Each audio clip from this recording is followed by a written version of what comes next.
Hello everyone. Yes, we're still streaming. They still haven't stopped us yet. This is the second of many Taito Egret II Mini streams we're going to be having. Can you hear me okay over the music? One day I'll get this audio stuff right. That day is not today.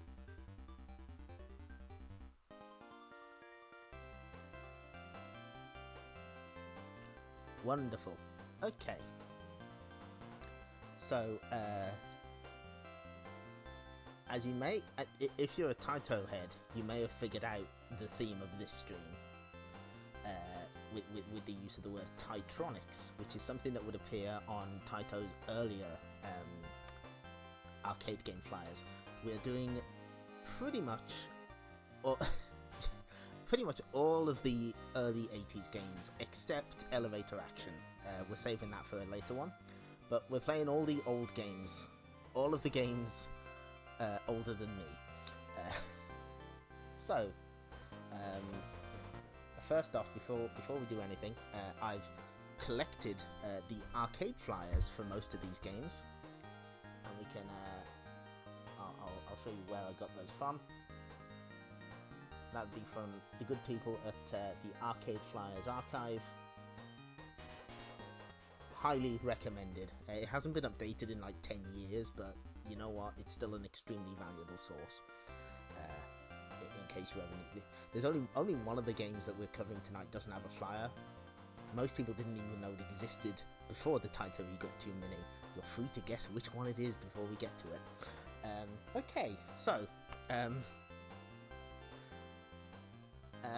I suppose we'd better get started with the very first game. The oldest game on this entire set. Probably the oldest game to ever appear on any of these plug-and-play machines, you know, from the modern era. That is...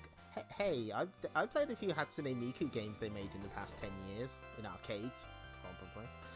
So, our first game...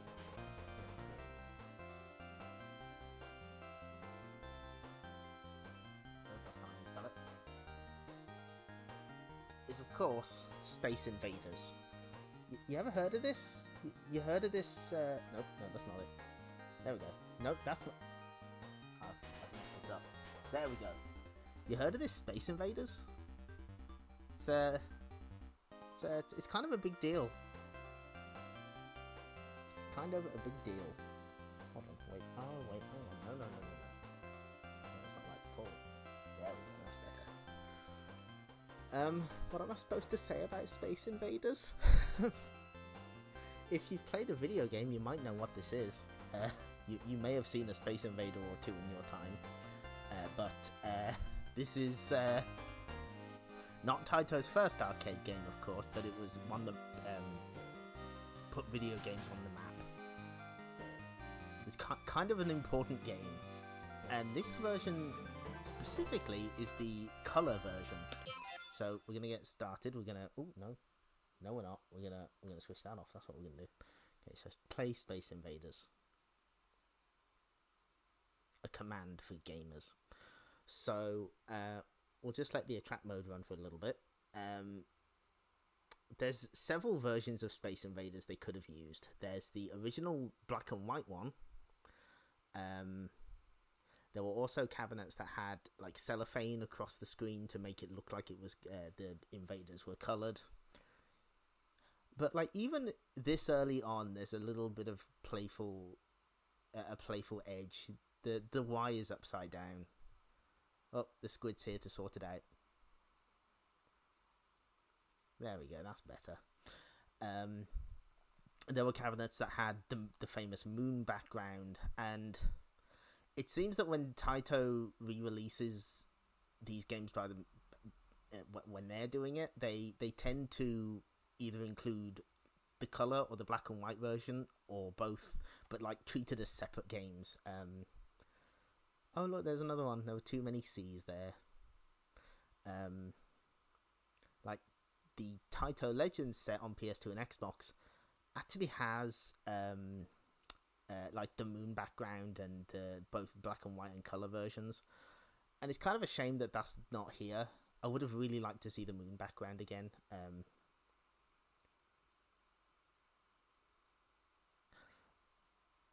I've not actually played the mobile version. I may have to look into that. Because the version I remember is the one with the moon background. Not that I was there at the time. There was a place that I used to visit now and then called Botany Bay in the middle of Chorley, in the middle of nowhere, that was half museum, half people selling junk. And on the top floor they had a tiny arcade with a sort of space motif, and it just had a couple of Space Invaders cabinets. And you know, I have a big soft spot for Space Invaders. It may be very old, but it's good. It's a solid game executed very well for the time, and I suppose you'd better start playing it. Push only one player button.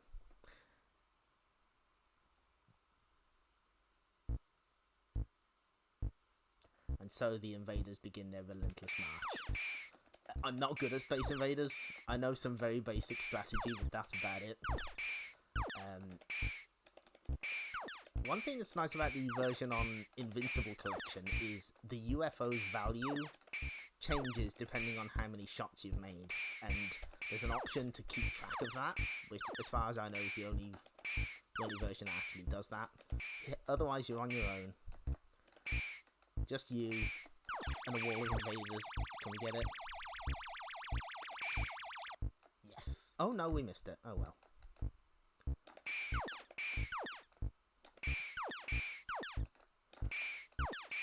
My personal strategy is to start from the edge and work your way inwards, because then they have to spend more time to get to the side of the screen and get closer to you.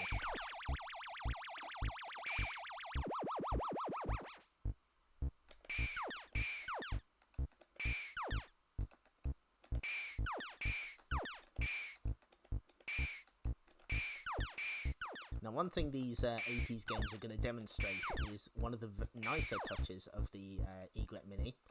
Both the separate arcade stick and the one built into the system have a switch that let you move between 4-way and 8-way movement, which is very handy for games like this where you don't want any diagonals.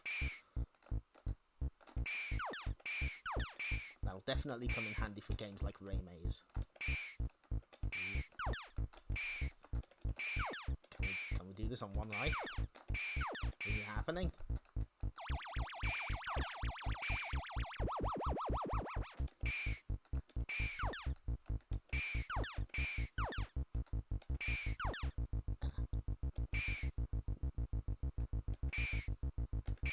Oh no. Always easier to hit this guy when he's moving from left to right rather than the other way around. And that's Space Invaders. I've demonstrated pretty much the totality of the game. I lied when I said I wasn't. I lied when I said I wasn't good at Space Invaders, the streamer said, immediately eating shit.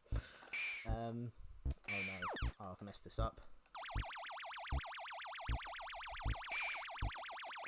Now, my other experience of Space Invaders back in what was charitably called the day was the Game Boy version. Because, of course, if you played it in a Super Game Boy, you've just got the SNES version of Space Invaders, the original game, which is sort of a half port of Space Invaders DX, except it's missing the parody mode, which replaces the invaders with various Taito characters. Like Arkanoid, the characters from Arkanoid and the Fairyland Story. And that is an extend. We have an extra life. I would like to get to the third wave. That is my objective. Chances slim. Oh dear, this isn't looking good at all.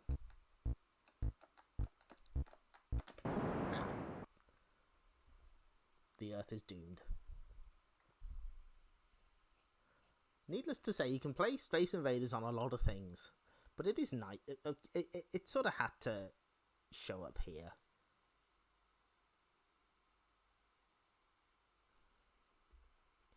I'm guessing that the version on the Super Game Boy is like the version on the SNES is probably very, very small to begin with, so they could have crammed it into a Game Boy cartridge somehow. There's some wizardry going on there. But yeah, you can play this on anything, but it's nice to have it here, and especially nice playing it on the unit itself, because you can you can rotate the screen to get a vertical screen, which is nice. I kind of wish they'd had at least one of the sequels. Like I said, I've got a big soft spot for Space Invaders, and I really like some of the arcade sequels, especially Majestic 12 and... yes, Mr. Taito was very excited that they confirmed Space Invaders. I think they confirmed Mario for Smash on the same day. I like Majestic 12 and Space Invaders 95, and I know people probably would have complained if there were too many Space Invaders on here, but one of them would have been interesting. Yeah, I like Space Invaders 95. It's cool.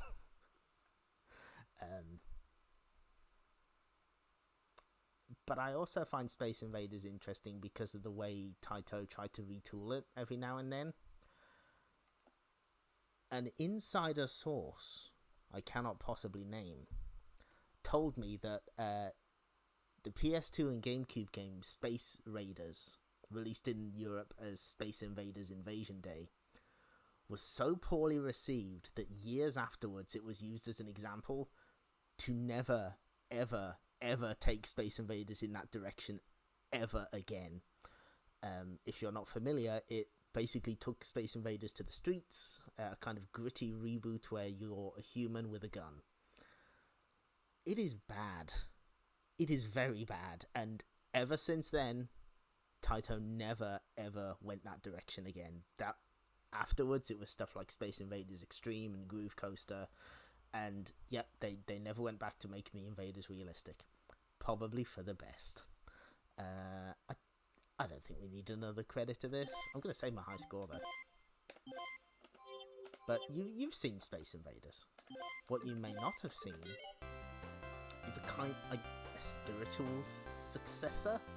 After the success of Space Invaders, obviously everyone wanted to make more, and this isn't the same, but this is Taito kind of playing with the idea of a shoot 'em up, combining elements of Lunar Lander by Atari and their own Space Invaders to come up with Lunar Rescue, and I really like this one.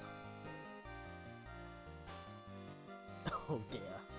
Oh, classic Bubble Bobble. And I thought Old and New on the Game Boy Advance was alright, but classic Bubble Bobble was awful. So bad. Yes, Cack, it was only a matter of time before it got mentioned. Okay, so Lunar Rescue is quite different. So we're going to give it a try. Oh, hold on. What am I doing? Oh, this is a deeply unprofessional stream. Do forgive me. There we go. Can you save the astronauts? That is the question posed by Lunar Rescue.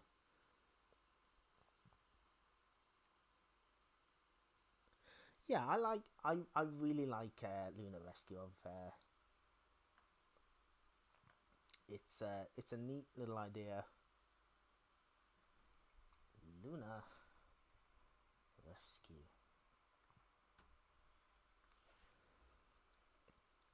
Okay, let's give this... Well, first, we're going to reset because we've got to see the title screen again.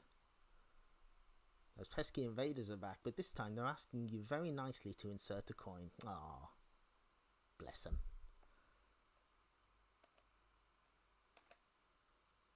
Now, I am intentionally keeping the sound down because a lot of these old games are loud as fuck.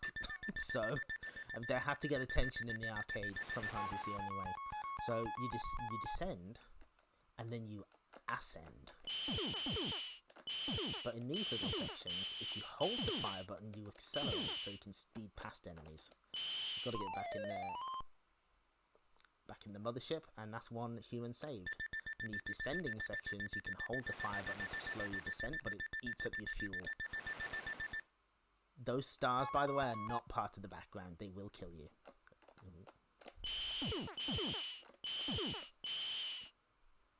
Fortunately, you don't lose fuel if you accelerate here. It's just if you're decelerating in the air.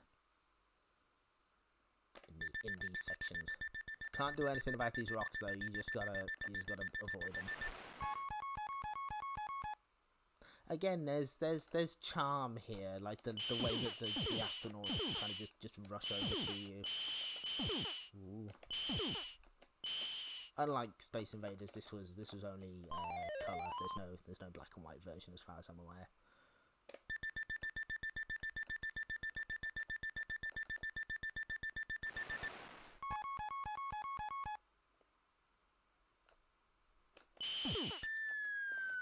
Oh, and if you survive long enough, giant comets start showing up.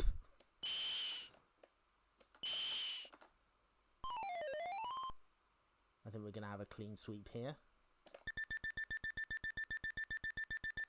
Hopefully. And they're even shouting help. It's little details, but it's I think they add a lot to the experience. You wouldn't get that in every arcade game. Weirdly, the invaders are on the title screen, but they don't show up in the game itself, as far as I know. Oh no! Oh, we biffed it. That's okay. We got a couple more chances. I think the comets start showing up once you survive a couple waves without dying. Early version of rain, perhaps. Who knows? Ooh. You cannot take a bath in this game, I'm afraid. We got 500 bonus points.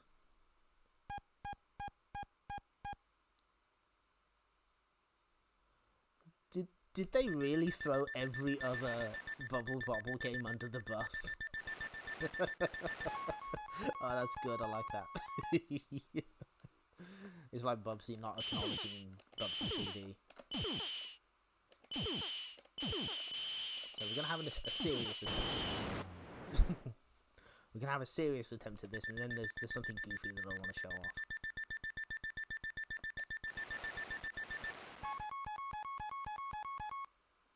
Hopefully this time we'll actually save him. Oh. I don't think you can shoot the comets, so you just have to deal with it.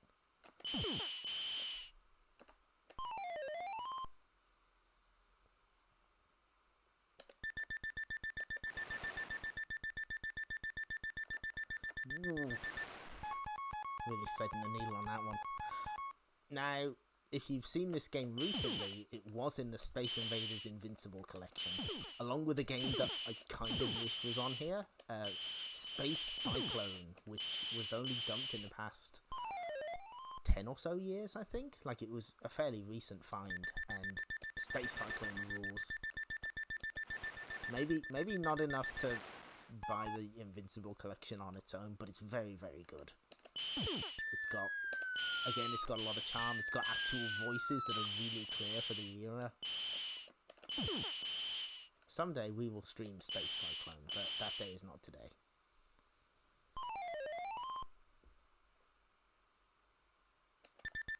Ooh.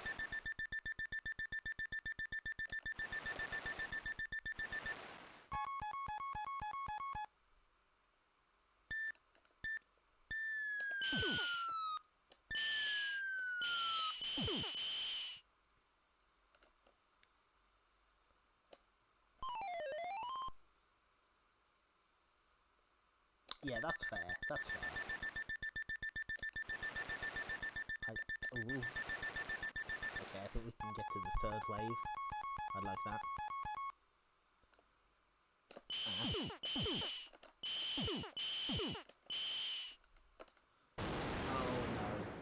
Unfortunately, the astronaut dies if you blow up the if you blow up the ship. And now everything gets a lot faster. Things are speeding up.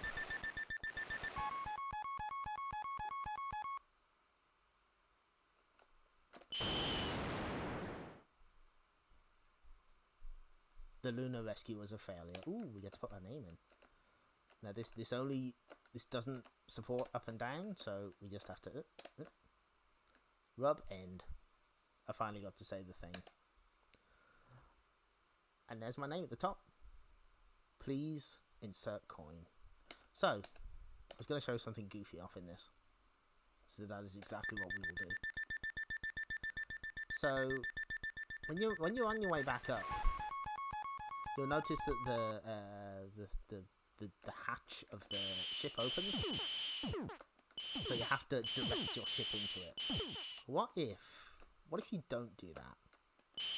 What if we just crash into the side? He's dead. He's just dead. Sorry, he's not coming back.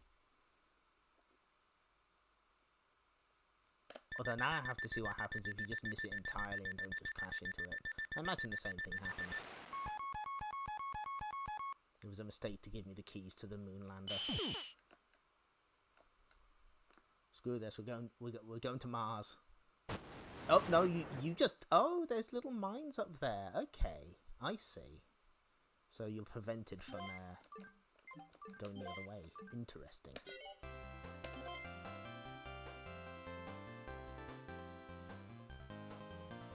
So that's Lunar Rescue. Yeah, the tiny little triangles. And now, oh, finally, I get to show off Steel Worker. Oh, I'm so excited. Here we are. This is Steel Worker.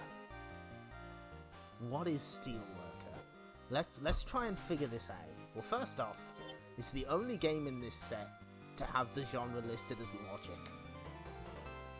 Okay, logic, right. The flyer says a game of strategy. That's not super helpful, but that's fine.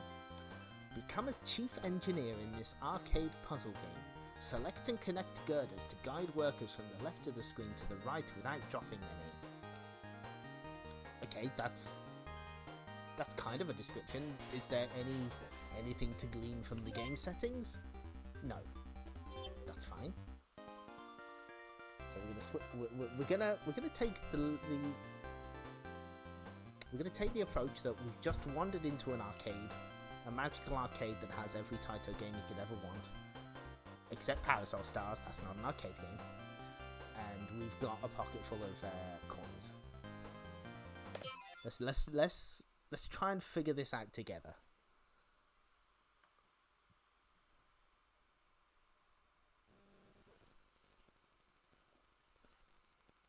So okay, there's a set of commands at the bottom.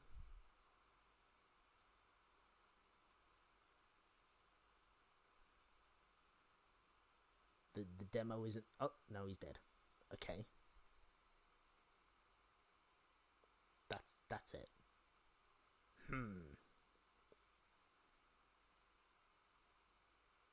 Okay, we're gonna coin up. We are intrigued by the idea and concept of this video game.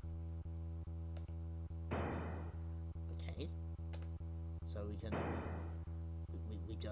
just oh, but now am I gonna hit that thing? No. Okay.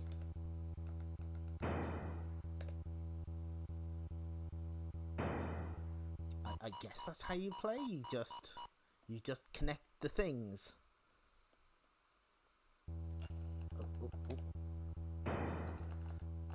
He's starting to get a bit fast for my liking, to be quite honest.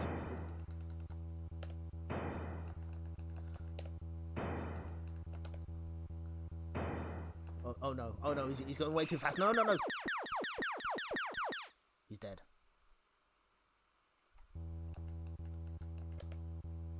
That ended quite abruptly. Let's see if we can sort things out this time. Oh no. Can we just go this way? Oh, I guess we can. Can we... Are we gonna hit the thing? No, we're not. Whoa, slow down. No. Oh, this is very scary. Oh, no, he's dead. Kind of. We'll explain more once we're going to look at the flyer again in a second. So the thing is, when it's flashing, you have no control over the little thing at the bottom. Oh boy.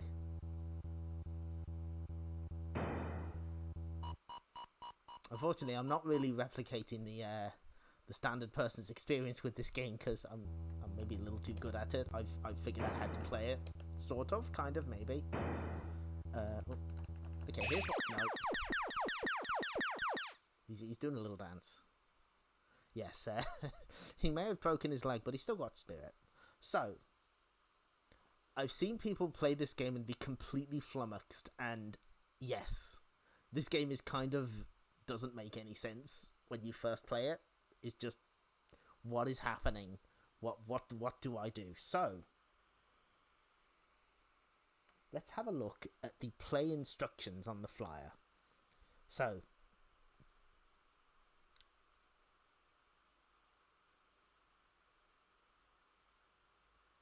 pushing reverse button will turn the worker. That's the other button that barely works for whatever reason. It's very mysterious. 4 workers per game.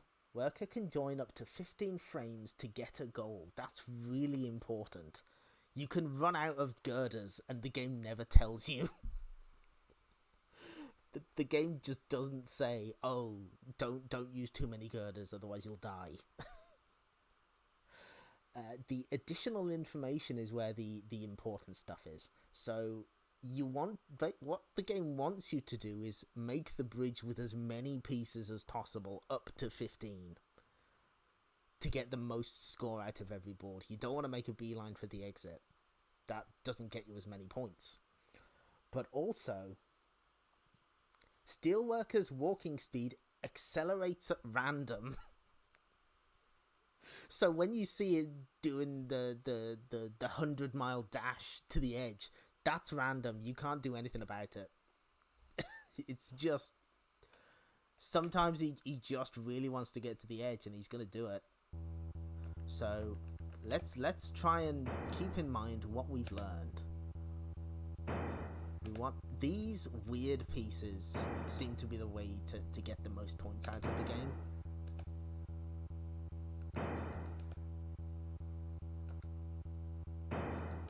See, he just goes for it. He doesn't care. But the other problem is,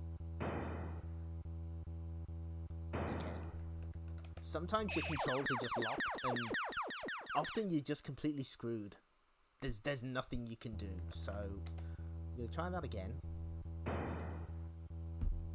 Once you select a piece and locked in, you can't change. Oh no, I pressed the reverse button by mistake. Once you've chosen a command, you're basically locked in and you can't reverse and you can't do anything about it. That also applies to the piece in the middle, which can be a problem if the big elevator is heading towards you. Whoa, whoa, whoa, slow down.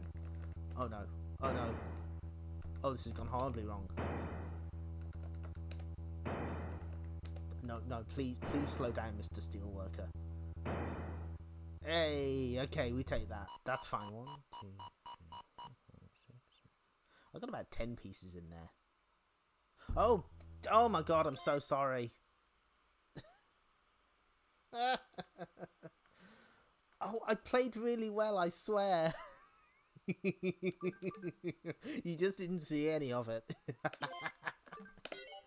Okay, right. Sorry. Yes. Oh, what a shame. I'll have to play Steelworker again. So, yeah, this game rules. It's so weird, and you know, Taito would make a game based on anything. They would just go for it, and I respect it. Oh, I think this is gonna kill me. Oh no, yeah, no. You see, you can't. That's the it's the blindfold run. I'm gonna get this at GDQ. Just you wait. So yeah, it's a mystifying, enraging game, and yet I find it absolutely fascinating. See, sometimes he just slows down. There's nothing you can do. man, I can't believe I was doing so well. And then the game was like, nope. Yeah, this game rules.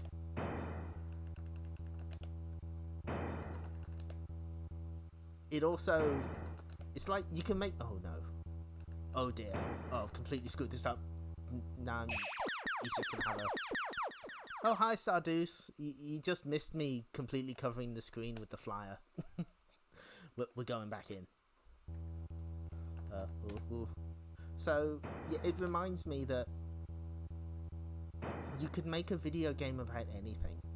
You know, just a guy trying to get to the...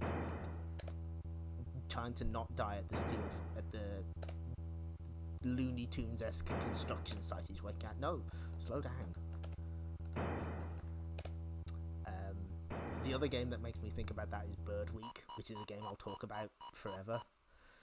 Yes, I would not be surprised if the random speed was like a get off the machine kid button, essentially. No. The other problem is sometimes you just can't move the cursor fast enough. I lied when I said I'd be playing other Taito 80s games. We were just playing this is the steel work of stream. We're gonna be here for hours. Is that gonna kill me? Yes, it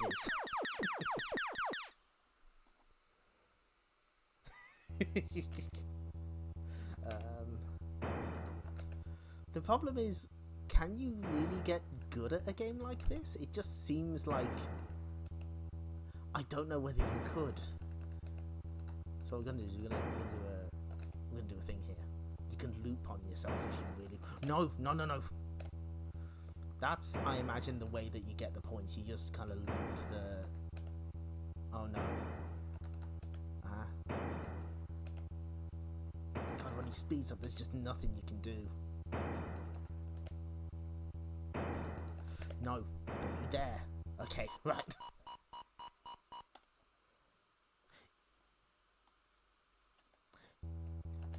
Where's the Steelworker concept album by Zookeeper?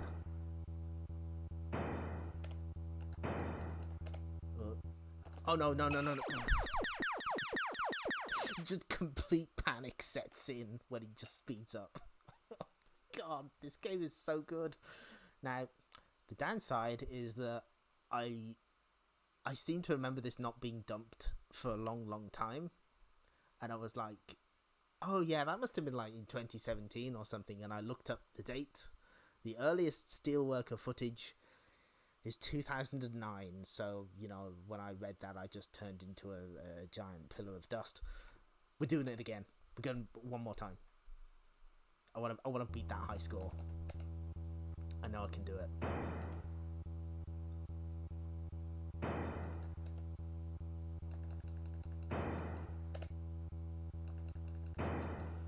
Yeah, okay, no, this one's going... Wait, no, this one's going bad. Do I want to No! Exactly, both years are exactly the same. Oh, and the random walking speed, sometimes he will start around just $1 million manning it. Then you're screwed, you can't do anything. So I've pressed the reverse button to try and stop him from walking into the elevator. And it is kind of... It's very intense when he starts running. I imagine that was the intent, but it makes for an uneven playing experience. But you know, I'm glad that the flyer exists to explain that yes, it's nothing that you're doing. It's just random. Sometimes he just. Let me see if I can work in a couple extra pieces here. We are creating some terrible girder patterns here, but it's all in a good call. No, God, fuck. God damn it!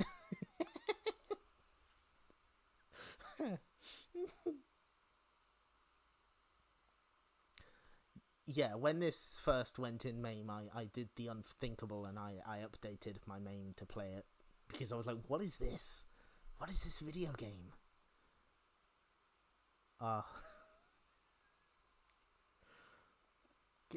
Can we do one more? Can we do one more? We're doing one more. I'm gonna stretch this out as long as it'll go. When will I ever get to play Steelworker again?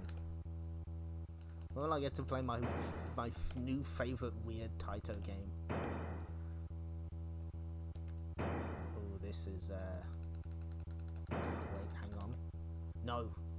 Is this good? Is this bad? Ah, yeah, okay, no, that's fine. No. I've made a huge mistake. Have I? No, I haven't. The other thing is the collision detection is really weird, so sometimes you're not sure if you're going to live or not. No, wrong way. That's fine. Please don't crash into the wall.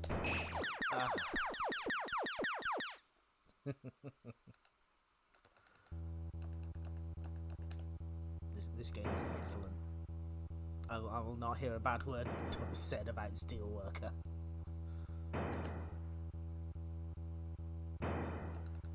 And of course, this predated Lemmings by several decades. By a decade, sorry.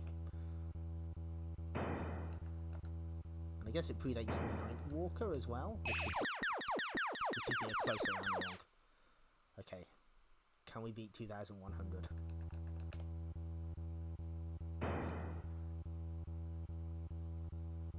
Also, as you notice, the levels are randomized and it gives you a different one every time you die. That means there's infinite replay value. So that's a good thing to put on the flyer, probably. Oh no, he's going for it. Okay.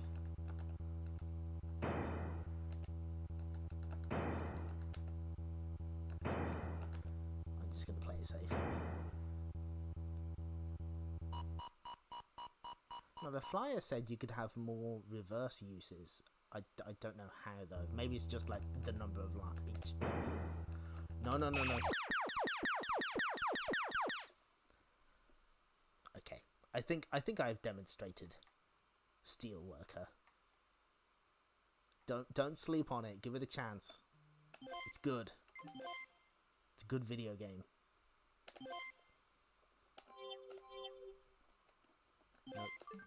Much as I would love to play another credit, we have to move on to the next game, Lupin the III.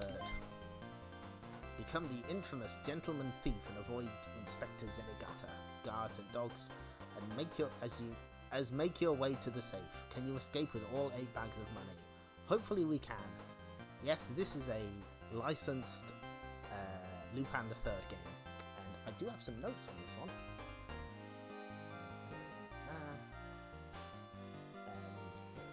If you're not following Gosoku on Twitter, I suggest you do. He's been translating a lot of material related to the Egret II Mini, including the results of the popularity poll. Spoiler, Cleopatra Fortune won, because of course it did. And some of the stuff behind the scenes stuff is really interesting, so I'm gonna click here. So this was a game the producer fought for, and he wanted to include it in the PS2 Taito memories, but obviously this is a licensed game, so that wasn't going to happen.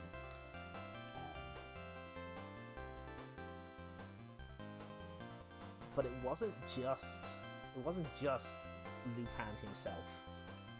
The other problem was this uses a bunch of classical music from around the world, and they had to clear the licenses for all of them. So it was a lot of work getting this in here.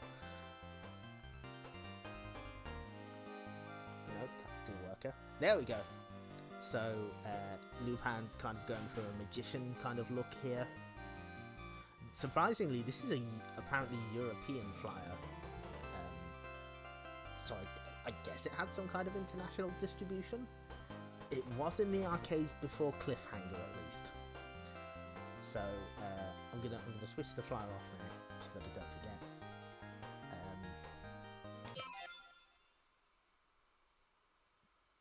Of all games, this kind of reminds me of guess Hustle Chummy for the SG-1000, in that you have to collect things, and collecting those things slows you down.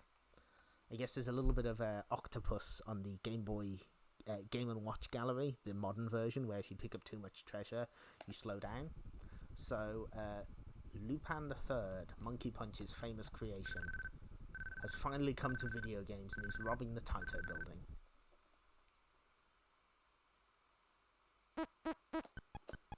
This is where the four-way gate in this stick comes in really handy. This does not control super great, unfortunately. So you have a magic button that teleports you out of danger, but otherwise you have no recourse against the people chasing you.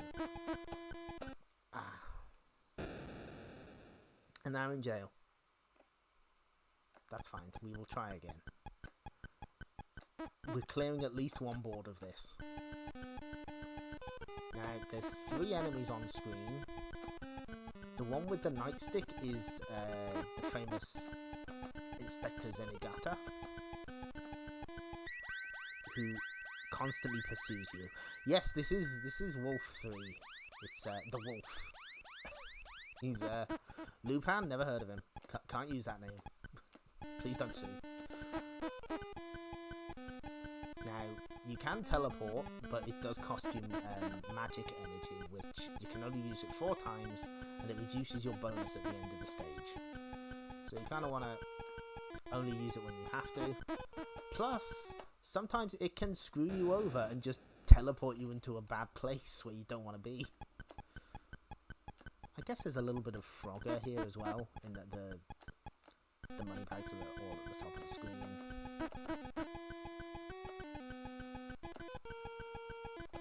It just doesn't control very well. It's very sticky, and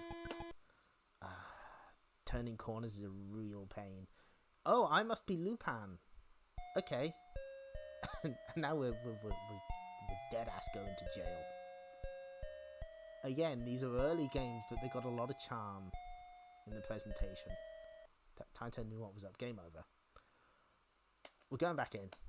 We're not letting that stand. I will must be a winner. I'm Lupin. It is a requirement that we are Lupin. Okay.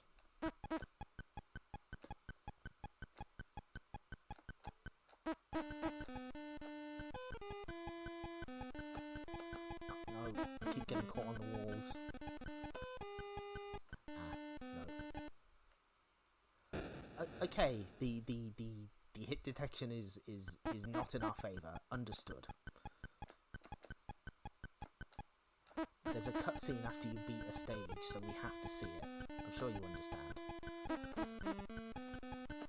Maybe I'm beginning to suspect my mistake is going to the left. Ooh. Okay, we in there. That's one. And now Lupin magically teleports. Completely normal. That's one of his powers. It's in the manga there somewhere, probably. I must admit my Lupin the III knowledge is very poor. I've seen Castle of Cagliostro. I would like to see more at some point. Can I outrun? Yes, yes, yes! No! I feel we may see the You Must Be Lupin screen again soon in our future.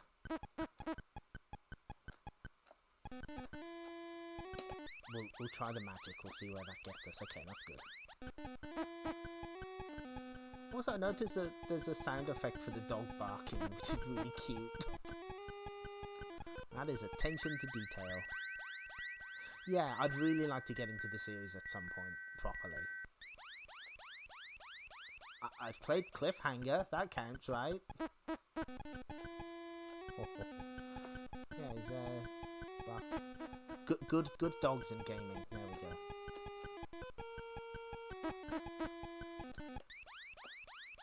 Oh, that's not very helpful.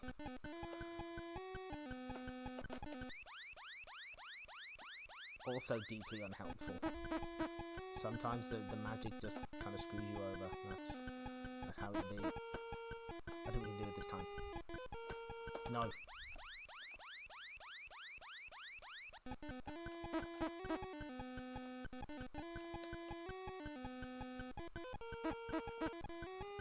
We may just have to be patient and, yeah, you must be Lupin. We watch this entire scene as punishment.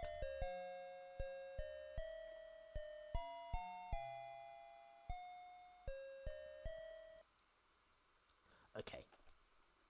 Okay, we're going back in.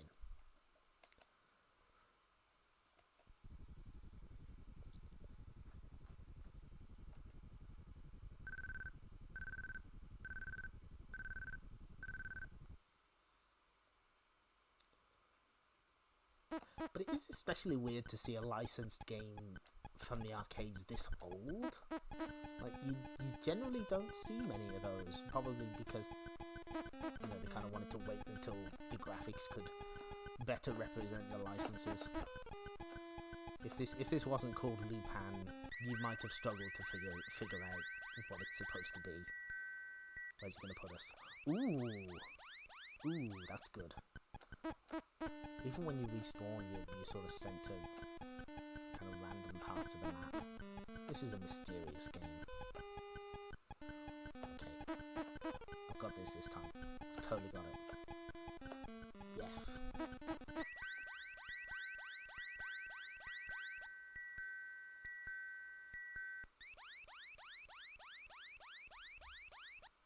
Oh, yes, I've heard about doorbell chips. I don't know very much about them, but that would explain a lot.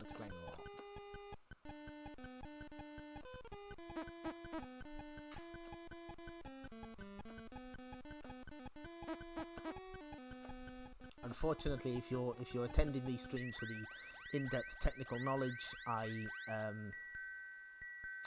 not good at it. Quite frankly, I shouldn't be let anywhere near a computer at all, really. Okay, we're going to play it safe, and we're just going to take the one bag.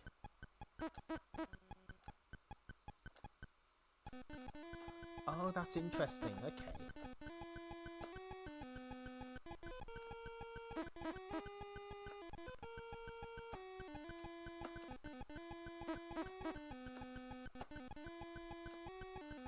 Okay, I think we can do this in one more run. This game is, for being such a small game, this is surprisingly intense. I guess you're very cramped in.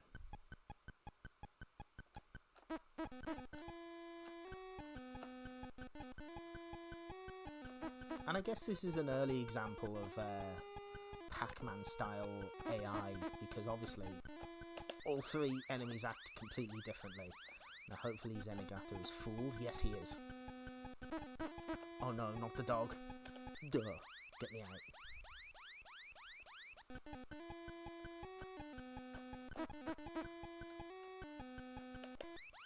Aha! Yes, okay. So, get ready. We've got a cutscene coming up. We've done it. We've stolen all the money. Now we can go and get the money.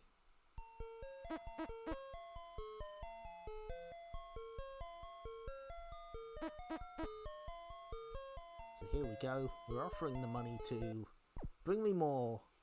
And there it is, the first recorded anime pratfall in video game history. Of course, from this point onwards, the game gets more difficult. There's now 2 dogs. We'll just see how we get on. I'm really glad that they... Ooh. Oh dear. Yeah, I'm assuming that's Fujiko. I think she's on the flyer as well. Oh, no. Yes.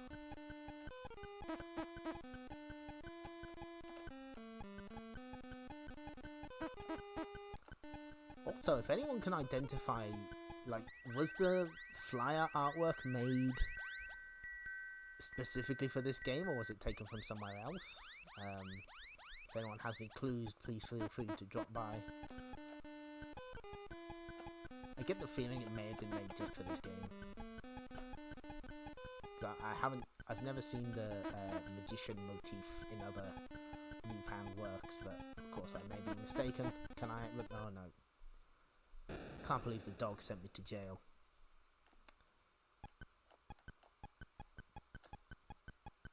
We'll play this credit out. Yes! Sometimes the magic is very good to you, and other times it is very not.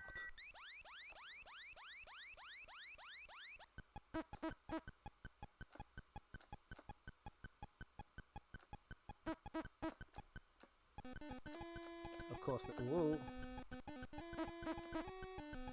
You can just barely outrun Zenigata when you've got one bag. With two bags, it's not happening. Okay. The guard got me.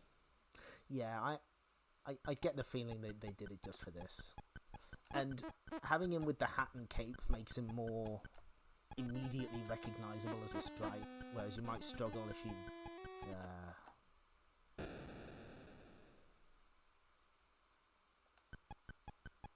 You might struggle if he was, dressed as he normally is. You wouldn't be able to tell whether it's a blue coat or green coat or red coat Lupin.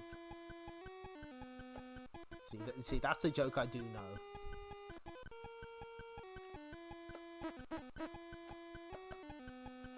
Can we outrun this dog? No, we can't.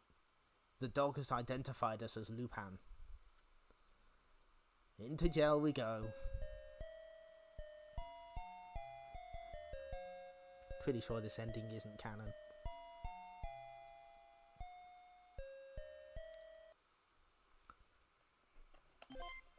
Gonna save that score. So, yeah, that's Lupin the III. I'm very glad it's in here because it's a fascinating game. And now the only American-developed game on this entire set. This is... wait for it. Kicks. Yeah, Lupin was never heard from again. We've never seen him since. This flyer helpfully tells you how to pronounce the word kicks right in the bottom. Pronounced kicks. Get your kicks from Taito. This was made by Taito's relatively, well, was it short-lived? I think they were around until like 84-ish. This is from their American division, developed by the husband and wife team Randy and Sandy Pfeiffer. And it's probably the most famous game to come out of Taito of America. Not my favourite game to come out of them, but the most famous. I don't know about you, but I'm more familiar with the Game Boy version of this, which is a lot different in that it's significantly slower. Probably because if you tried to make the kicks move as fast as it does in this game on the Game Boy, you would not be able to see it. just at all. No chance. Your opponents are the Kicks, the Sparks, and the Fuse. So, after what we've seen, and the Spiral Death Trap, after the other games that we've seen, this aesthetically feels a lot closer to the types of games that Midway and Williams were making around the same time. Oh yes, that's right, it was on the 3DS. So this feels obviously because it was made in America, it feels more like a Midway game, or something made by an American team. So let's give it a try. Let's see how we get on.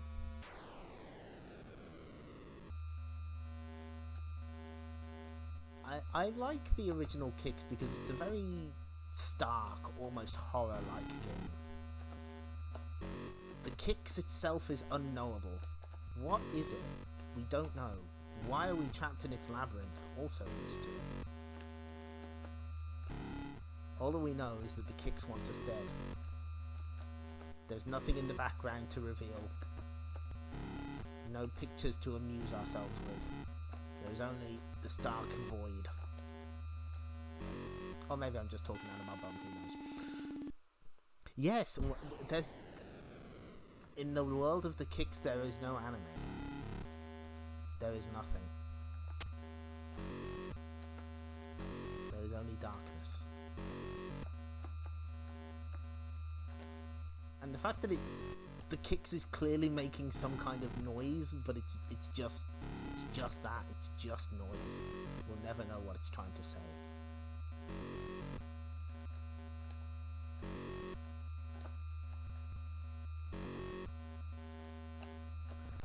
Nope. Okay.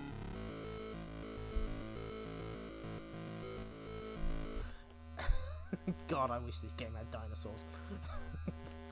That would improve this game. So yeah, the Kix is just constantly shifting and swirling and moving in strange ways. Somebody sent me that was a non-starter. I'm not sure what I was doing. Somebody sent me an image from the DOS version of Kix, where it's like in a human town attacking an arcade, and I don't know why. It's very, very odd. Now we're gonna put another credit in. So some of the other games that Taito of America made were stuff like the Electric Yo-Yo, which is a fantastic name for a video game. Let's see what else. I think they did Change Lanes. But oh my god, no, I'm not taking that. But the most important game that Taito of America ever made, as far as you ask me, is Zookeeper. Zookeeper is amazing. It is complete chaos in arcade form, where you have to try and keep these animals inside their pen, and they refuse to do so, so you eventually start jumping over them, laying bricks at your feet. Then there are coconut rounds where you have to save your girlfriend from mischievous monkeys, and also jump over more animals. The soundscape is just a cacophony of noises. Old 80s computers trying to emulate the sounds of animals. It's great. Zookeeper is excellent, and I'm gutted it's not on here. The only time it was re-released was the Taito Legends collection. It wasn't on Taito Memories. There is a Numbskull tiny arcade cabinet, but I want Arcade Archives Zookeeper. That's all that I want. We'll give Kix another try. As you can see, I'm not very good at this. Now, the other thing about Taito of America is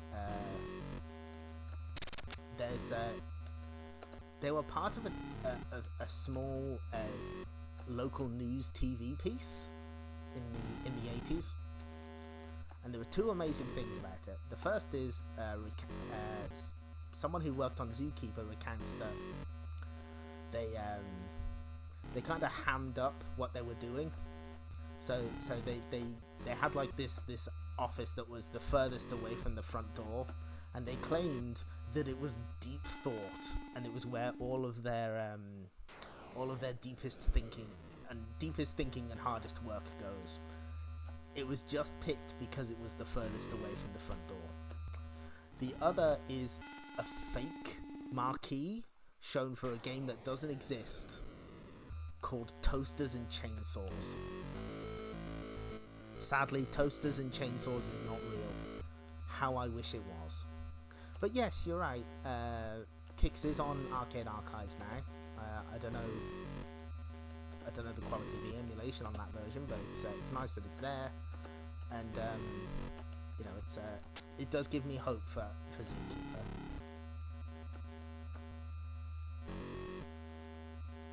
Good, good. I'm glad to hear that. I figured it would be. It's Arcade Archives. They're usually pretty decent.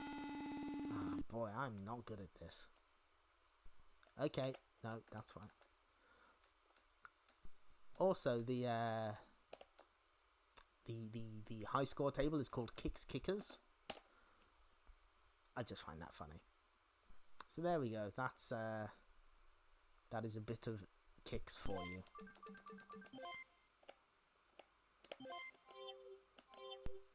Now, this game would have a legacy far beyond just this, of course.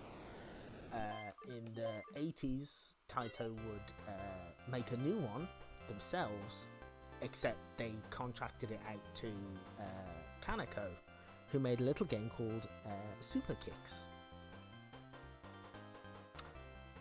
The thing is,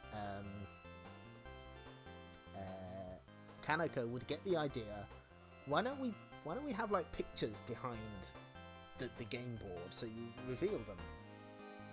And from there, they made a million versions of a game called Gal's Panic, which does exactly that.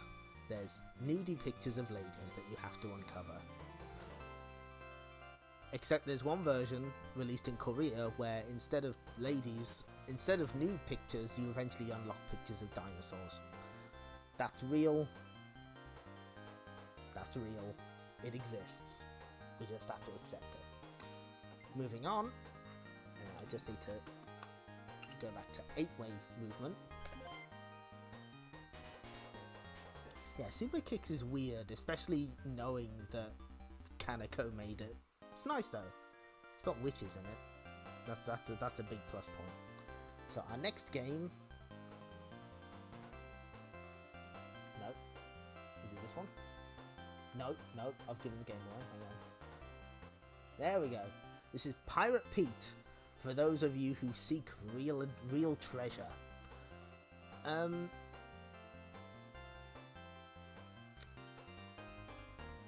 This is one of those multi-screen games, I guess you'd call it. You know, there's several different stages that have different play styles. Now, it says here, one of our overseas titles where you play Pete, the titular pirate. I don't know if this released in Japan. It's a little unclear, because like there's an instruction card in Japanese, but I think that may have been made just for this release. Now you may have seen this on Arcade Archives recently, and you may be thinking, well wait, isn't this Jungle King? Yes, it is. Oh hell yeah, I love witches are good. Damn right. So here we go. Yes, this is a reskin and heavy retooling of a game called Jungle King. As you can tell from this flyer, it's Tarzan. It's basically Tarzan, to the point where it uses what sounds like the Tarzan yell from the old films, the old moving pictures. The estate of the author of Tarzan were not happy, apparently. I don't know the specifics, but Taito had to retool the game. They eventually released a version called Jungle Hunt, which replaces the... Yeah, no, I figured they were. I've just never seen, like, the proper...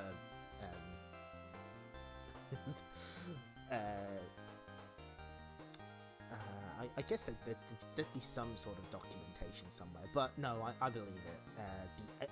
Was it Edgar Rice Burroughs? Oh, okay, that's good. That's good. You of anyone would know if it was confirmed. Then that's completely fine.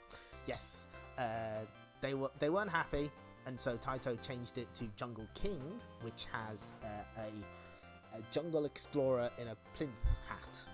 Doing the jungle stuff instead. But apparently that wasn't quite enough for Taito anyway, so they reskinned the game and made some heavy changes to turn it into Pirate Pete. And this is the version that they released on Arcade Archives, and it's the one that's shown up here. And if you go to the cutting room floor, which I've just linked in chat, you will see a lot of differences. Like there's difficulty rebalancing, there's new obstacles added, there's a lot changed. And Keith Egging, one of the people at Taito of America, says, this version was developed because a market research firm informed the company that some players may not be so enchanted with a jungle theme. Whatever that means. So, yes, this is the one that Taito seems to be willing to re-release. So, let's see if we can get to the end. Pirate Pete.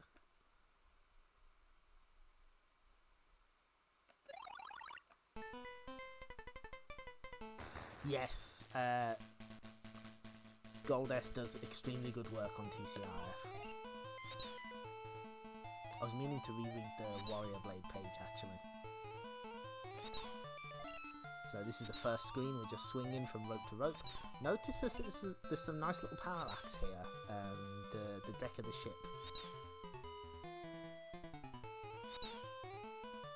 You just gotta wait for this rope. There we go. I wonder if this inspired the rope sequences from Rastan.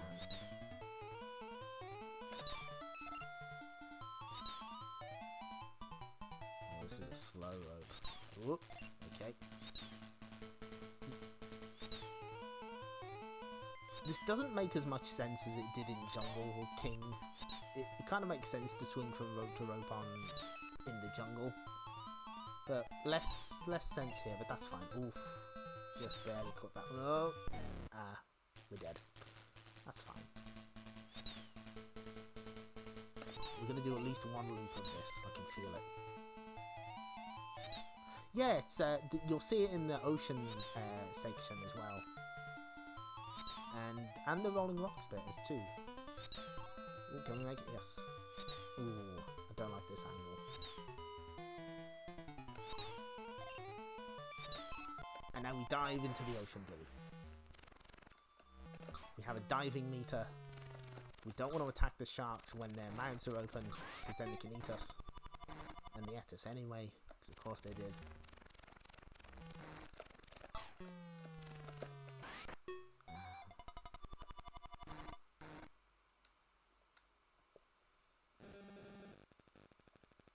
That was a practice one. That was a button check.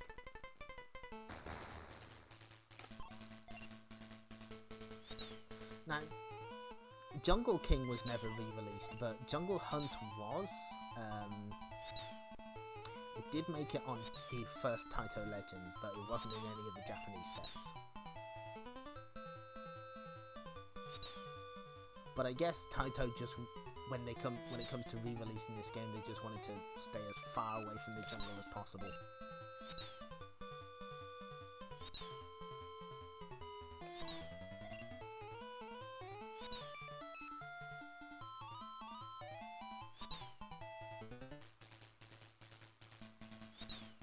No, we gotta wait.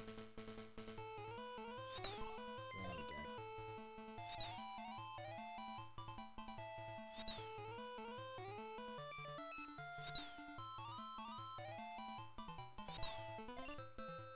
Much like the rope swinging in Last Dance, sometimes you just gotta wait for the right cycle. Oof. Ah, good find. Yes, that's the bit talking about Pirate Pete. Oh, that would have been on the oh, that's the lawsuit. Oh, sick. Thanks.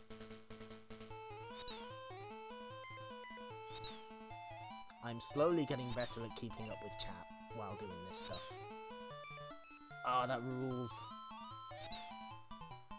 Hold on, can I pause to look at this? Oh, shocking. Bungling in the... Oh, that's a good name. Bungling in the Jungle. Ba, ba, ba, ba. So, it explains here. It's a new game with the same play value as Jungle King. Really? Disney sued Williams over Robotron. Wow! Nedgar Rice Burroughs Inc., which owns the Tarzan rights, has convinced Taito America to delete the word king in its hot arcade property, Jungle King. Wow. Okay, that's excellent. Thank you very much, Tremi Rodomi. That is going in my bookmarks for future reference. We now return to Pirate Pete, who's just made his way into the ocean. Consider that a commercial break of sorts. Oh, I am going to be a loop of this, I know I can. So you can't dive for too long, you have to go up to get air.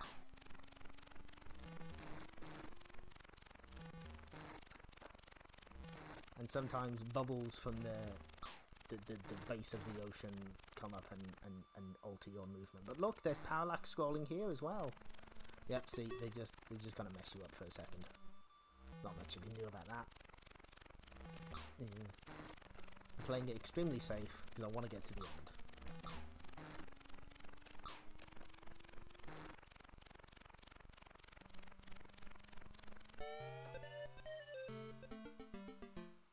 Yeah, it kind of drives me bonkers when I find an old video game rumor that's just been retold over and over and there's no proof.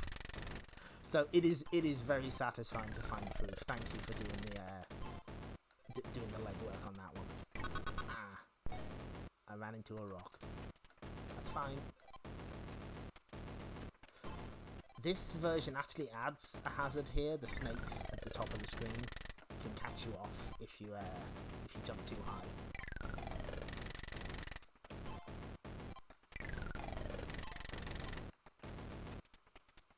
Okay, we're looking good.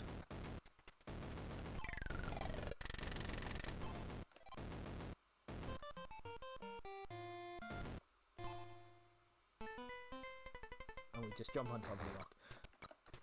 This bit's mean because there's a knife throwing guy. And he just chucks it at you, he does not care. Ooh. Okay. Right, wait for it. I've hesitated too much. No, I hit the pot.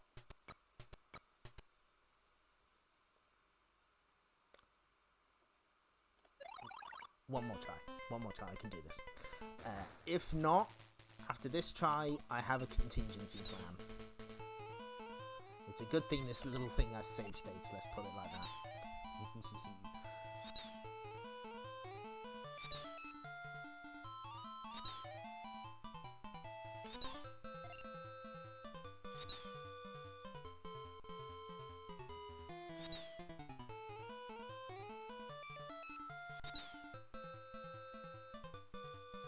Although after this stream, I'm going to have to look into that Disney lawsuit with Robotron. That sounds interesting. That sounds spicy.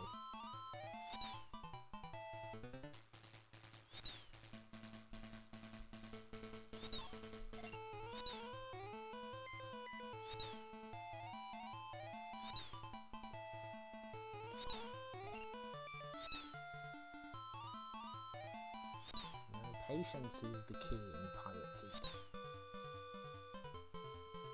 I wouldn't have thought patience would be one of a pirate's virtues, but here we go. You know, you learn something new in every one of these streams.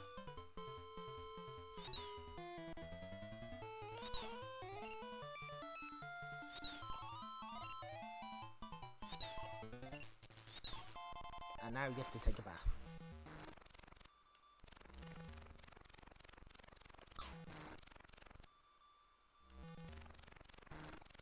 Also, unlike the original Jungle King, Pirate Pete doesn't change his palette every scene. He keeps a consistent one. It's one of the stranger things of the original. The Jungle King's hair would keep changing. Maybe he knew he was at risk of being sued and was like, "Oh no, you can't say I'm Tarzan. My hair keeps changing."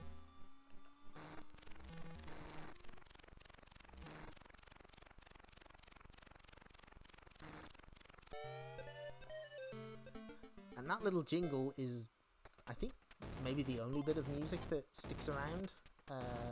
That was used in Jungle Hunt to replace the Tarzan yell.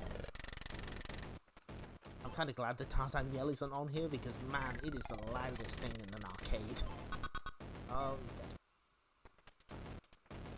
Pirate Pete died the way he lived.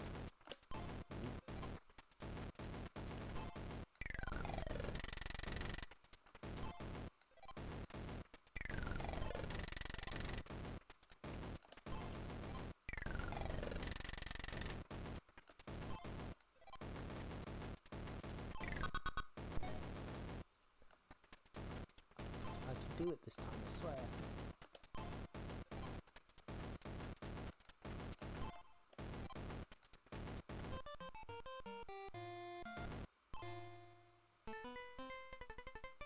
Okay, this time I've got it. I know not to hesitate. I just need to lure that knife guy. Okay, good. Jump over. And now, whoop, we saved her. There we go. This is happy end. Congratulations. Oh shit. Hosho Marine has made a surprise cameo in this stream. That is a joke for exactly one person.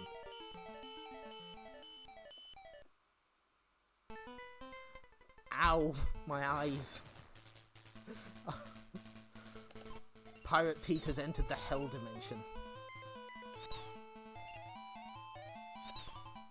I'm not sure how long I can look at this for. Good, good. I'm glad someone appreciates it. Anyway, he's dead. Pirate Pete lived a good life. And now we're out. We're now moving on to one of the most mysterious games on this set. Adventure Canoe. I've got no flyer for this one. I've got no info. Well, no info on the game itself, but what I can tell you is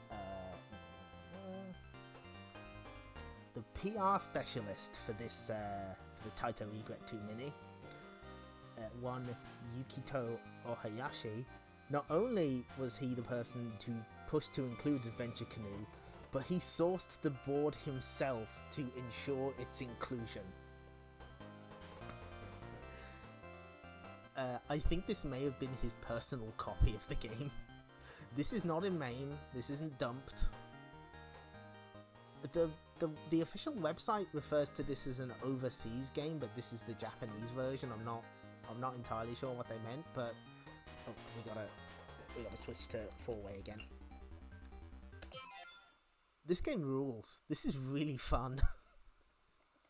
It reminds me a lot of alpine ski, water ski, Wild Western, that sort of look. It kind of rules. The only downside is the sound is quite abrasive, so get ready for that.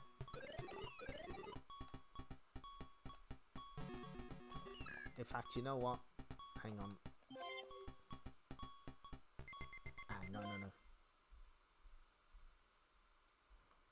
I've just turned it down a shade, just because this game does get very loud and very strange. But yes, you play as this canoe, and it's kind of like a shoot 'em up.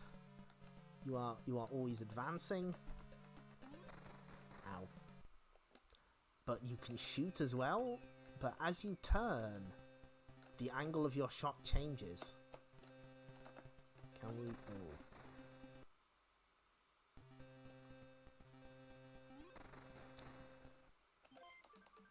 Yeah, that I think I saw that very post as well. I hope they feel vindicated. Oh, I'm a bad streamer. I haven't been changing the now playing thing, have I? Whoops. We've been playing Steelworker this entire time. Hang on, let me just... Adventure Canoe. This is one of 2 games on the on this thing I never ever heard of beforehand. The other was the one that's on the paddle system. That would be Strike Bowling. So you just running up river. You can hold the button to speed up your movement, and when you move to the left or right, you angle your shots. If you tap the left or right button, you move without changing your angle, which can be helpful. But yeah, this is very odd. It's kind of cool though. I guess the closest thing would be Tekken's Swimmer. This is a real surprise. I'm extremely glad they put it on here.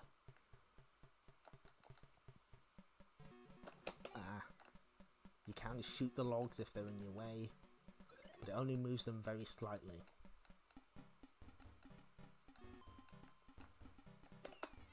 Ah.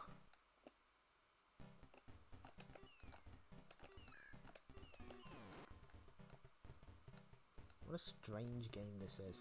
Hopefully we can get to the high-speed section. Yes, there is a Gradius-esque high-speed section coming up.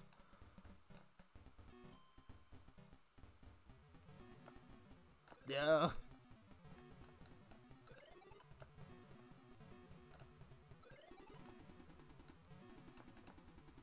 This is actually a prequel to Todd's Adventures in Slime World. This is how he ended up there.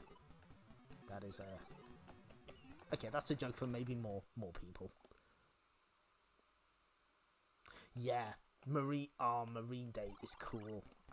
We're gonna get to all the games eventually, but we will especially get to Marine Day. That's not a game I would have guessed they'd put on here, but I'm glad they did. So part of the weird sound stuff in this game is animals on the shore make specific noises. I suppose they can be used as like a cue, so you know what's coming up and you can shoot them for extra points, but it can be a little grating. There's a moo cow.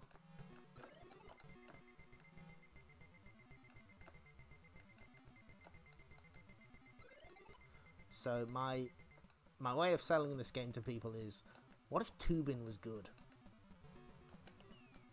What if there was a good tubing? It'd be this. Oh! Oh no, I've lost one of my... Oh dear. I didn't know you could do that. You could lose one of your oars. That's cool.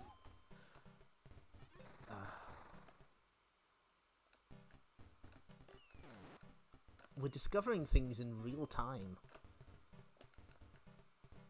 I want to get back to the green slime. I know I can beat my score. Ah, okay. One of the obstacles in tubing just breaks one of your arms.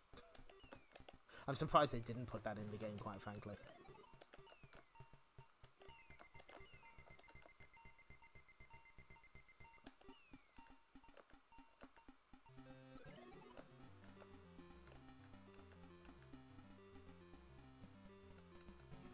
I guess that's something this game has in common with Zookeeper, weird animal noises. Oh, there's one of my oars gone. Ooh, can I... Ah, that'd be sick if I could fit down there. No, it's not going to give it a chance. Never mind. How did she get for the cow?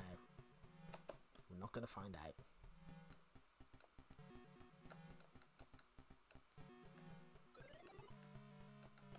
Also, if you're too slow, a crocodile starts chasing you. The problem is his music keeps happening even when you're not, you know, doing anything. Like even when he's not there, the music still plays. So this is an audio visual experience, if nothing else. I'm getting past it. I don't know what to do about that one arrow guy. Oh, you can shoot the arrows out the air. Okay, interesting.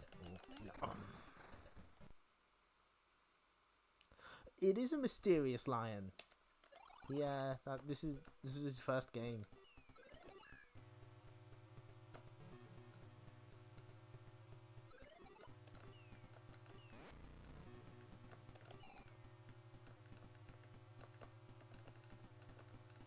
So yeah, if you wish to experience Adventure Canoe yourself, some sick tech is to tap the button and you won't turn around, which may reduce your hitbox and help you, although it obviously didn't help me there.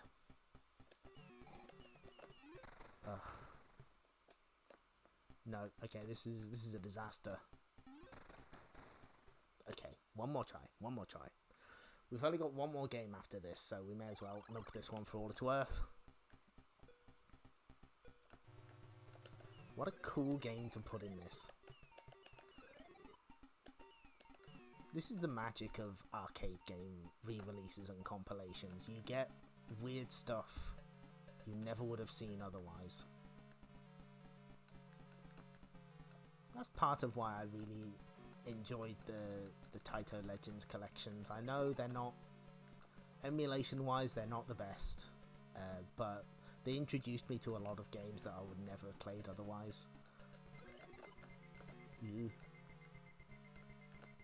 I had discovered like a lot of Taito games via emulation, of course, but there was some that I never really put the proper time into, like Kiki Kai Kai and Don Doko Don, and Thunder Fox, that kind of thing, that were in those collections, and I guess I have a soft spot for them, even though they're not. The emulation is very suspect at best. Okay, time to enter the slime. Oh no. Yeah, now we're in Slime World.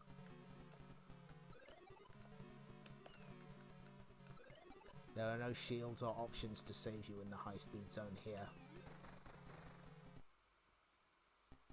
It just immediately puts you back in the slime.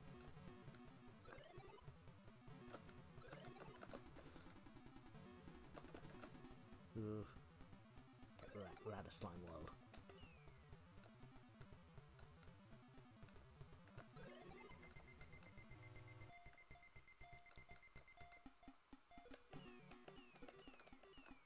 Okay, I want to see if you can fit down here. No, clearly you cannot. There's just no way. Noted.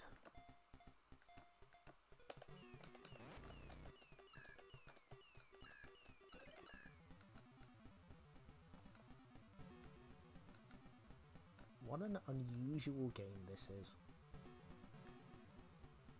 Definitely give it a try, if you got the Egret II Mini. Hopefully a real board shows up someday, and... What the... What? What was... Oh no! Oh, what is happening? Oh, I'm scared. Did I make it to the... What? What? Huh? Oh no! This game has boss battles? What? Is it gonna... Huh? What? There's bosses! What? Wait, what?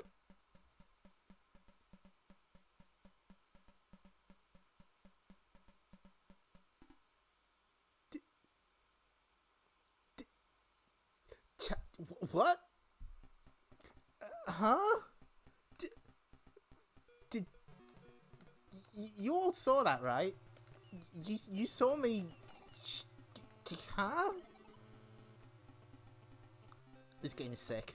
This game is so good. Best game. Oh my god. Yeah, we should have drunk the water. That's maybe we did drink the water. That's what happened. Oh my god. Oh my god. I had not prepared Adventure Canoe in advance. I can't play after that. Wow.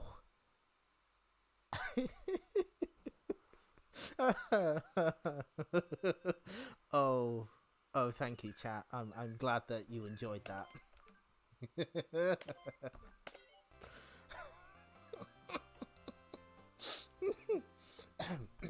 Okay. Whoa. This game's raw. It's wild as fuck. Okay. We now enter our final game for the evening.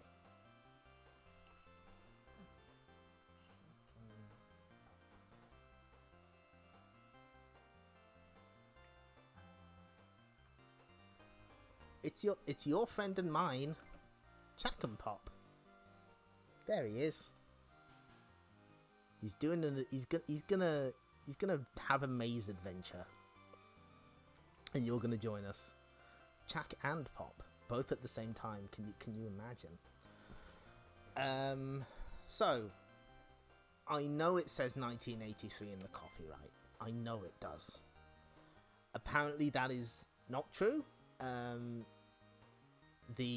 God, I wish there was Chack'n music. There's a source that states that that has it's a Japanese book that lists approximate release dates for arcade games, and it has Chack'n Pop as like April 1984. This does not really look like a 1984 game, but supposedly there was an interview with Yoichi Miyagi, one of the founders of Game Arts, who made Elysia Dragoon, the best Mega Drive game ever made, and they say that Hiroshi Sakai was a member of the Microcomputer Club at the University of Tokyo and is credited with creating Chack'n Pop for Taito. So, considering they were in a microcomputer club, and the way this game looks, there's a distinct possibility this was made as a microcomputer game, and then Taito bought it and adapted it to the arcade. Japanese Wikipedia says that that is exactly what happened, and the original game is called Chack'n Chack, but there's absolutely no sources for that. The only source is that someone at Game Arts made it, and they were a member of the Microcomputer Club at the University of Tokyo. So that's possibly where this game comes from. And we're gonna... Oh, I'm so bad at this. Our objective is to reach the 5th stage. Yes, Chack'n kind of became not a mascot exactly, but he shows up in a lot of Taito games. Thanks, I'm gonna need it. Mysterious bonus fruit.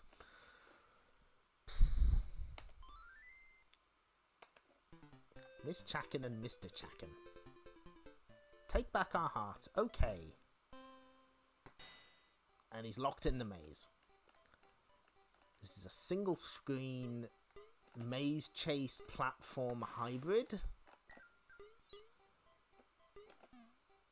Chack'n only has he can only drop bombs to his left and to his right. The bombs also kill him, so you don't want to be caught in their smoke. God damn it. Right, okay, we'll reset. I'm gonna learn not to do that. I'm sorry. The problem is that I'm looking at my TV, so I don't think the flyer's there. Okay, let's try that again. Miss Chack'n and Mr. Chack'n, take back our hearts, okay.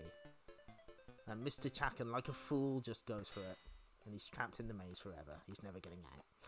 So, we drop bombs, we move about, we can cling onto ceilings, but not walls.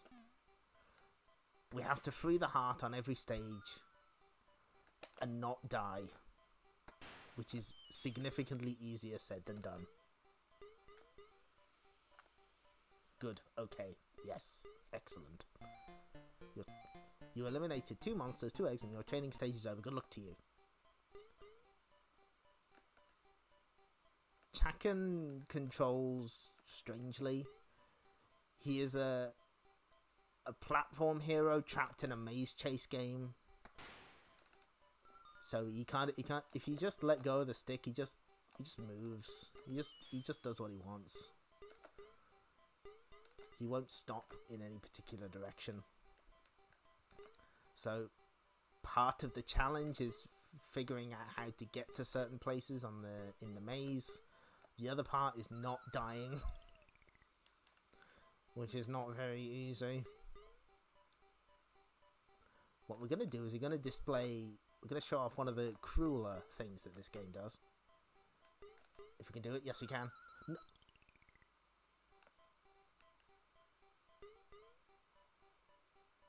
That's bullshit.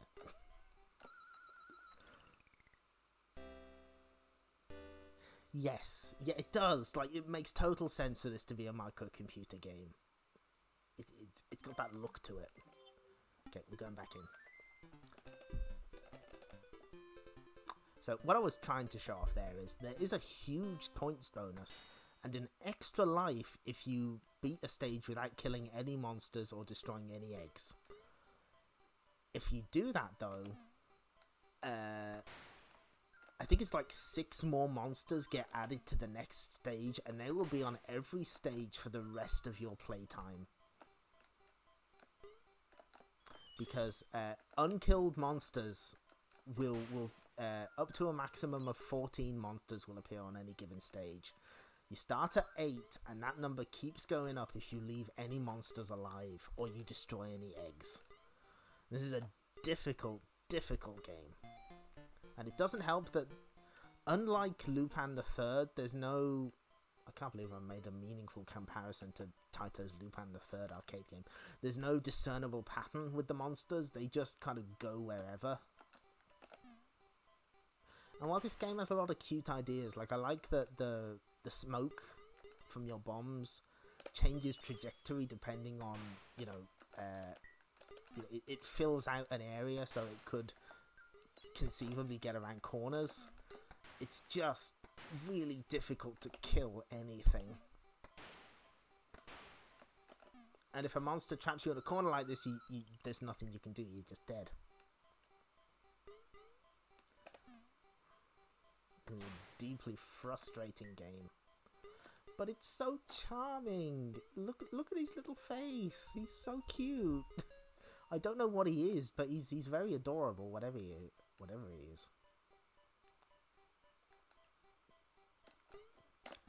This arcade version is also significantly better looking and playing than the... Oh, God. I'm not going to get mad. This is better than the Famicom version, which was the second NES game, Famicom game Taito made after Space Invaders.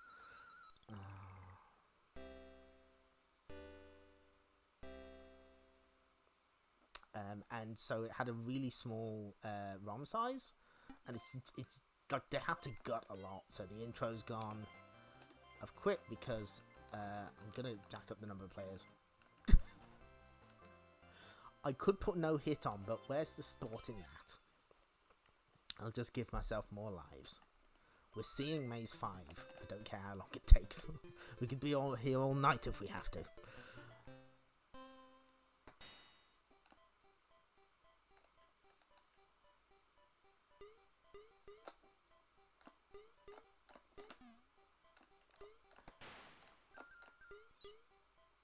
Of course, this game is also notable for having some characters that would later show up in Bubble Bobble. Mostly the monsters, and Chack'n himself in various cameos across the years. He's probably better known these days as the ref from Puzzle Bobble.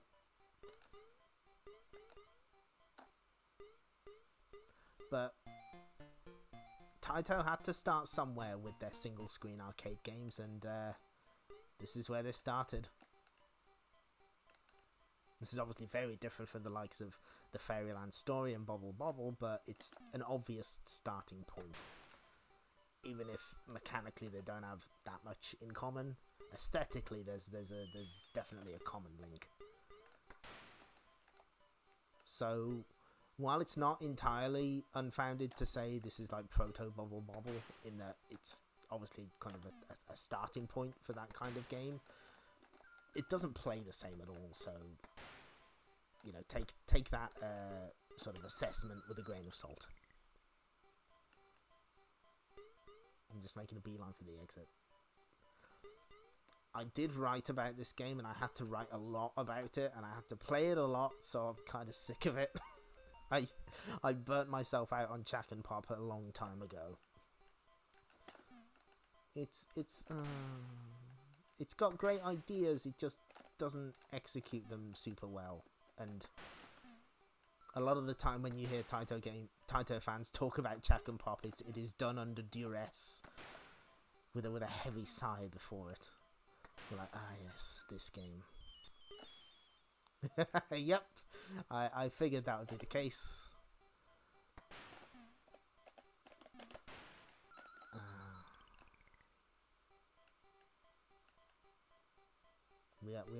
We are playing this game because we are contractually obliged to do so. But on the plus side, we get a cutscene. Do we? Yes, we do.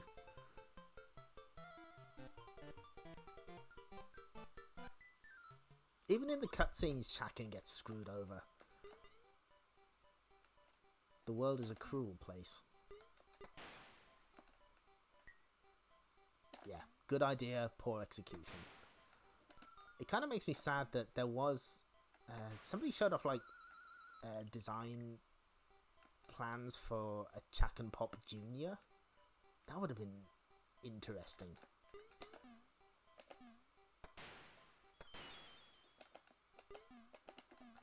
Oh no, I'm gonna go. Oof. I'll take it. That's fine. I'm just going for the exit. Yes, yes. Okay, so I wanted to get here because this stage you will not have seen in the Famicom version. This was cut entirely, including an entire game mechanic. So these jugs of water, if you pop them, you get to swim. And then I immediately die. Cool.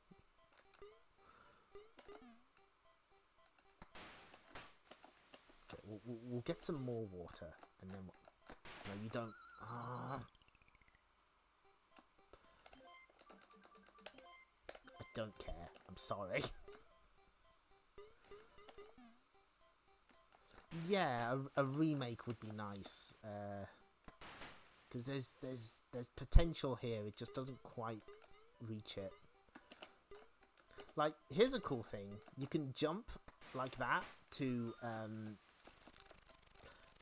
lay bombs on ledges. So you can sort of do a stealth attack. That's really cool. It just doesn't do anything with it. Rarely. The other advantage of these water stages is there's only ever 8 monsters. No matter how many you've built up. So you kind of get a break. Sort of. Okay.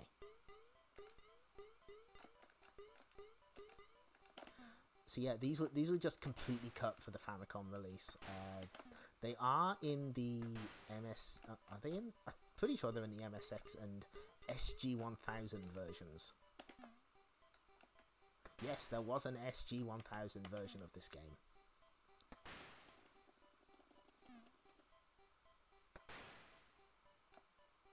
Are you suggesting that there's a long play out there that cheats?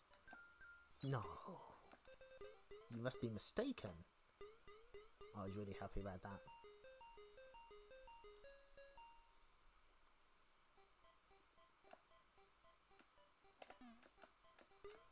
Oh, yeah, I think it's the it's the Famicom version. Those platforms are like super janky. They kind of jutter a lot. Oh no. Oh no.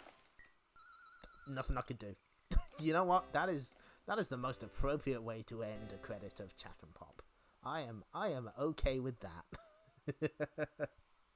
Yeah.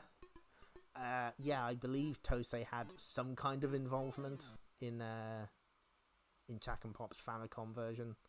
Not sure how much. They did do something. They did do something.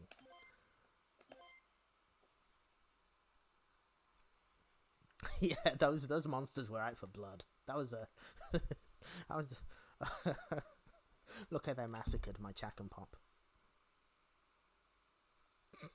Oh my Chronix Chack'n Pop. God, I wish. Oh, if only every game could have a version by Micronix. We'd truly be in a better place. I think that's kind of it, really. The last thing we do have is, because I covered... Hold on, wait, I gotta... How do I do this? Oh no.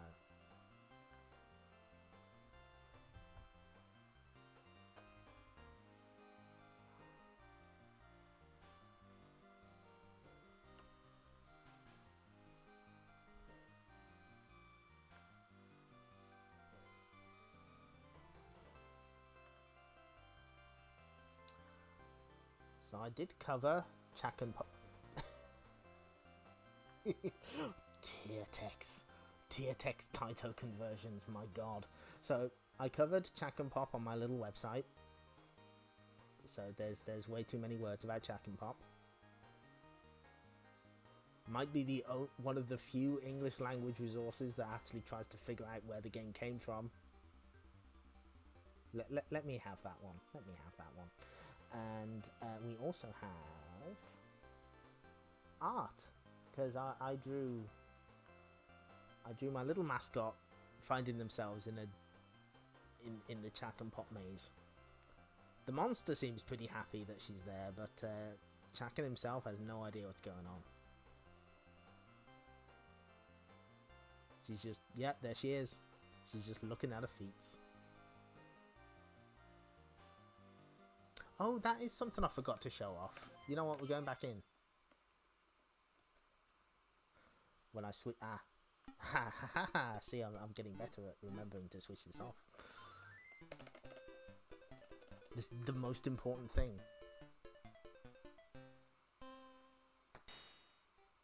If you hold the down button, he looks at his feet. That's it. That's it.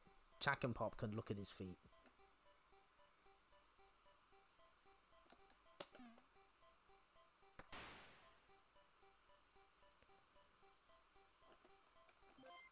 You're off the screen now, Chack'n Pop. And we'll put the art back up. Okay, so we've managed to scratch off 1, 2, 3, 4, 5, 6, 7, 8 games, mostly Steelworker.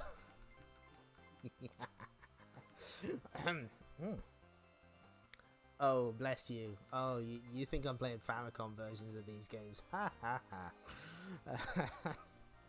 So, I don't know what set of games we're going to do next. Yes, there's always time for Steelworker. I think I would like to get some of the shoot 'em ups done. So we'll be looking at Halley's Comet, Scramble Formation, and Kukyoku Tiger, at the very least. Then again, I might change my mind. I don't know.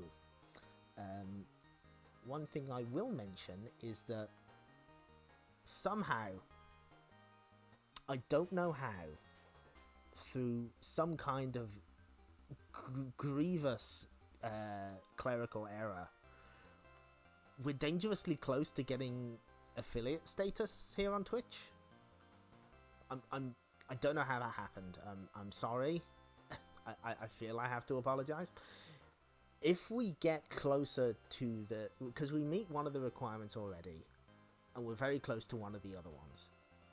If we meet one of them, I won't say which one so I don't put pressure on you lot, then I'll stream an extra day to get the number of days and hours up.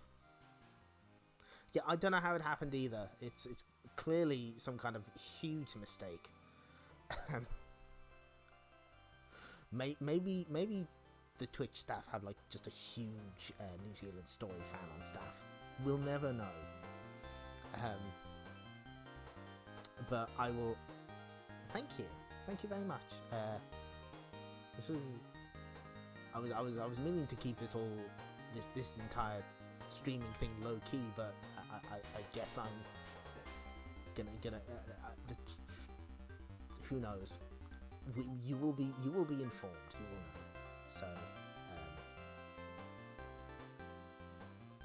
of course, I'm putting on a great show now because I've got no idea what I was gonna say.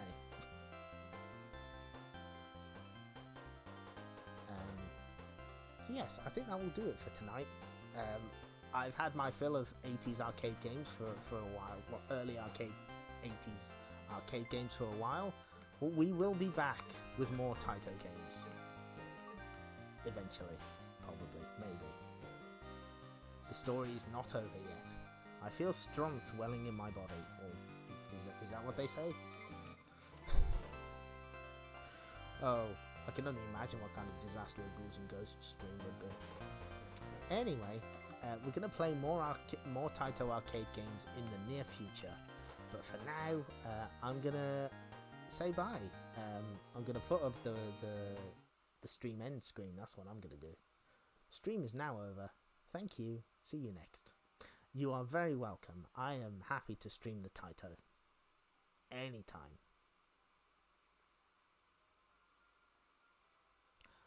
Okay, so we'll see you next time. Goodbye.